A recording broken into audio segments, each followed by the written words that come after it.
বাণীপীঠ শিক্ষাঙ্গনের উপস্থাপনায় খুব গুরুত্বপূর্ণ একটি সাজেশনের ক্লাসে স্বাগত জানাচ্ছি সকল ছাত্রছাত্রীকে।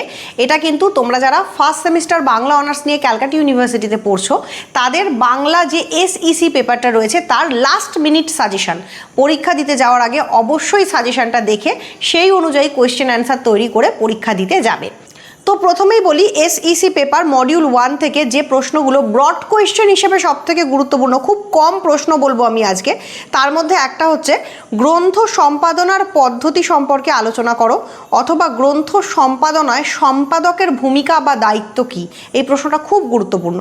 নেক্সট, বাংলা যুক্তাক্ষরের বৈশিষ্ট্য আলোচনা করো, এই প্রশ্নটা খুব গুরুত্বপূর্ণ। এবং গ্রন্থ ও পত্রিকার পঞ্জীকরণ সম্পর্কে তোমার ধারণা ব্যক্ত করো এবং পঞ্জীকরণের গুরুত্ব আলোচনা করো। এগুলো সব কিন্তু বড় কোয়েশ্চেন। নেক্সট, পাণ্ডুলিপি কাকে বলে, পাণ্ডুলিপি শ্রেণী বিভাগ করো। পাণ্ডুলিপি লেখার নিয়ম কি আছে বা পাণ্ডুলিপি প্রস্তুতকরণের নিয়ম কি আছে, এটা নিয়ে কিন্তু প্রশ্ন আসতে পারে। এখান থেকে 5 নম্বরের টিকা আকারে প্রচুর প্রশ্ন পড়তে পারে। আমি আমার স্টুডেন্টদেরকে সাজেস্টিভ বেশ কিছু প্রশ্ন এবং উত্তর দিয়ে দিয়েছি। তো যারা চিন্তা করছো কেমন ধরনের প্রশ্ন এখান থেকে আসবে, তাদের জন্য কিছু প্রশ্ন বলছি। মুখবন্ধ এবং প্রাককথনের তফাৎ কী, এরকম প্রশ্ন আসতে পারে। গ্রন্থ ও পত্রিকার পঞ্জীকরণ কিভাবে করা হয়, এইরকম প্রশ্ন আসতে পারে। ছোট ছোট টিকা লেখো বা সংজ্ঞা লেখো, এইরকম প্রশ্ন আসতে পারে। Copyright, paper back, cover page, গ্রন্থপঞ্জি, গ্রন্থের টাইটেল পেজ, ডিজিটাল প্রিন্ট কি, অথবা পুস্তক পর্যালোচনা বা গ্রন্থ সমালোচনা কাকে বলে। এগুলো কিন্তু 5 নম্বরের কোয়েশ্চেনের খুব গুরুত্বপূর্ণ কিছু সাজেস্টিভ প্রশ্ন। এছাড়াও আমার কাছে যারা পড়েছে তাদেরকে কিন্তু আমি সাজেশন করে প্রশ্ন এবং তার উত্তর দিয়ে দিয়েছি। প্রসঙ্গত বলে রাখছি, তোমাদের যাদের পরীক্ষার আগে পৌঁছে মনে হচ্ছে যে পরীক্ষার প্রিপারেশন ঠিক মতন হয়নি এবং আরও ভালো করে কোনো গাইডের সাহায্য নিয়ে ভর্তি হয়ে পড়লে তোমাদের পড়াটা ভালো হতো। আর সবথেকে বড় কথা, পরীক্ষার আগের মুহূর্তে যারা প্রচুর পরিমাণে আমাকে ফোন করছো, সাজেশন চাইছো এবং প্রশ্নের উত্তর চাইছো এবং জানাচ্ছ যে তোমাদের প্রিপারেশনটা বাংলা অনার্সের মোটেই খুব একটা ভালো হয়নি বা যেখানে পড়ছো সেখানে পড়ে তোমরা খুশি নও, তাদের জন্য বলছি তোমাদের জন্য অ্যাডমিশন ওপেন হয়ে গেছে সেকেন্ড সেমিস্টারের জন্য। সেকেন্ড সেমিস্টারে বাণীপীঠ শিক্ষাঙ্গনের তরফ থেকে অ্যাডমিশন কিন্তু ওপেন হয়ে গেছে। যারা যারা এখনও চিন্তা করছো যে কোথায় পড়লে বাংলা অনার্সের ভালো গাইডেন্স পাবো, তাদের জন্য একটাই উত্তর, বাণীপীঠ শিক্ষাঙ্গন। বাণীপীঠ শিক্ষাঙ্গনে পড়লে তোমরা যেটা পাবে সেটা হচ্ছে প্রত্যেকটা টপিকের ধরে ধরে বোঝানোর আলোচনা। সেকেন্ড সেমিস্টারে লক্ষ্য করবে প্রচুর ব্যাকরণের টপিক আছে, সেখানে কিন্তু বোর্ড ওয়ার্ক করে করে প্রত্যেকটা টপিক আমাদের তরফ থেকে বোঝানো হয়।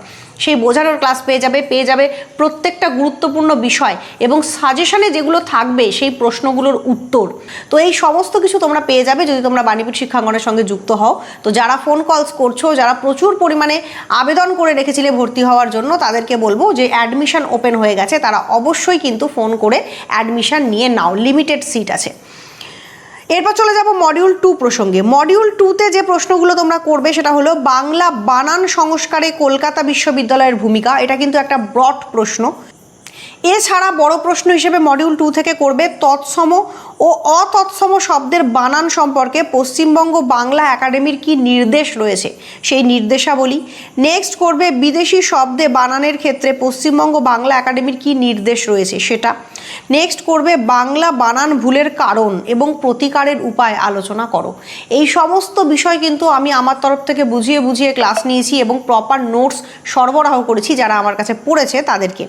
এখান থেকে 5 নম্বরে গুরুত্বপূর্ণ যে প্রশ্নগুলো করবে সেটা হচ্ছে বাংলা বানানের যে কোনো দুটি সমস্যা, বর্ণমালার সমস্যা, ভাষা সমস্যা, উচ্চারণগত সমস্যা, এখান থেকে যে কোনো দুটি সমস্যা বা সবগুলো সমস্যাই দেখে রাখবে, বিভিন্ন প্রশ্নের অ্যান্সার দিতে গিয়ে হেল্প লাগবে।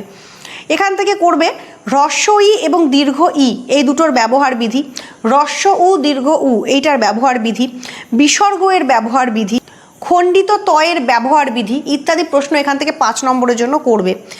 নেক্সট চলে যাব মডিউল 3 প্রসঙ্গে।